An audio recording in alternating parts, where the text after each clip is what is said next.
আপনার সকল স্টেশনে প্রণাম। আশা করি সবাই ভালো আছে।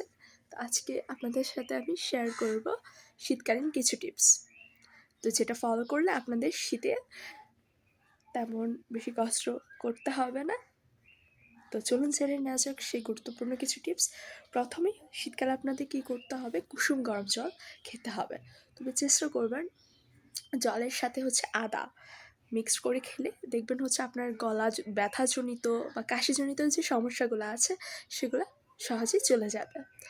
দেন সেকেন্ডলি কি, অবশ্যই চেষ্টা করবেন প্রত্যেক দিন সকালে 6টা থেকে 8টা এই সময় রোদে বসার। শীতকালীন যে রোদটা সেটা যে আপনার এক্সরে রেডিয়েশনটা তেমন নির্গত হয় না আর এই সময় আপনি যদি ডিরেক্ট সূর্যের আলোতে বসেন তাহলে আপনার বডিতে ভিটামিন ডি তৈরি হয়, তাই ভিটামিন ডি জনিত যে সমস্যা সেটা দূর হবে। দেন থার্ডলি কি, অবশ্যই চেষ্টা করবেন যে কুসুম গরম জল দিয়ে গার্গল করার। তাহলে দেখা যাবে গার্গল করলেও আপনার সর্দি কাশি জনিত যে সমস্যাগুলো আছে সেটা চলে যাবে। তো গার্গল করার জন্য অবশ্যই সেই কুসুম গরম জলে অবশ্যই লবণ মিক্স করে তারপর গার্গল করবেন।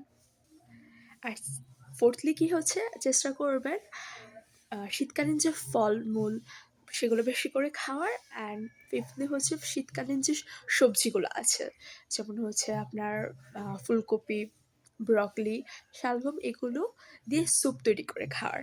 তাহলে আপনার বডিতে কী হবে, যে ভিটামিন সি তৈরি হবে এবং রোগ প্রতিরোধ ক্ষমতার পূরণ হবে। আর শীতে অবশ্যই চেষ্টা করবেন হালকা ব্যায়াম করার, অথবা সকালে অথবা বিকেলে অবশ্যই 30 মিনিট করে হাঁটার।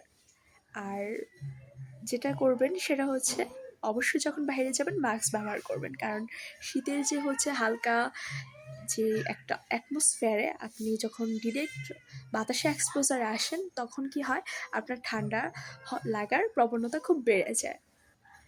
আর চেষ্টা করবেন অবশ্যই যতটা সম্ভব প্রসেসড যে ক্যান ফুড এগুলো না খাওয়ার, কারণ এগুলোতে দেখা যায় আপনার শীতকালীন যে ইমিউন সিস্টেমটা আরও বেশি দুর্বল হয়ে পড়ে।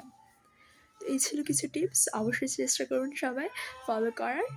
নিজে উপকৃত হন, অপরকে জানান এবং অপরকেও সে উপকার পেতে সাহায্য করুন। তো কারোর যদি ভালো লেগে থাকে ভিডিওটা, অবশ্যই চেষ্টা করুন শেয়ার করার। হরে কৃষ্ণ, প্রণাম।